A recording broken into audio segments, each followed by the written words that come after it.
Svijet se 2020. suočio s pandemijom koja je prekrila cijeli svijet. 80% zaraznih bolesti se prenosi dodirom. Cijeli dan diramo razne stvari, kućne ljubimce, novac, kvake na vratima, telefone, rukohvate u javnom prijevozu. Na svakoj od njih se nalaze bakterije i virusi. Morate koristiti sredstva za dezinfekciju ruku, ali sva sredstva koja postoje na tržištu je teško nositi u džepu. Ne može im se kontrolirati doza, lako se gube u torbi. Imaju nepraktičan poklopac, nisu estetski lijepi.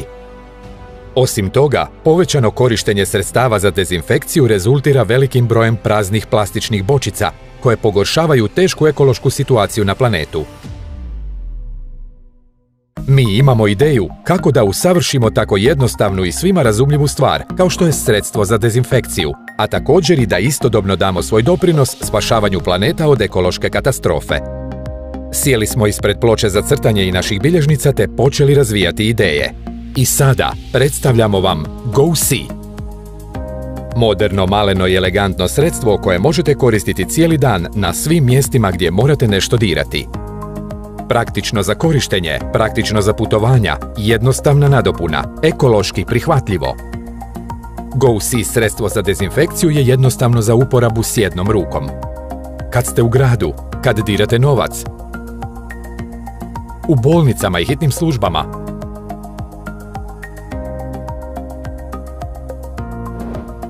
kad vršite dostavu.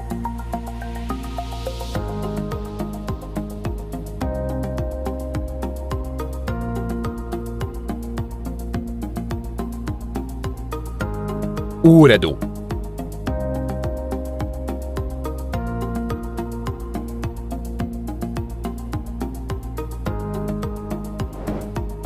U restoranu. Svuda. Ono vam omogućuje da ne usporite u svijetu koji se brzo mijenja. Pritisni i kreni.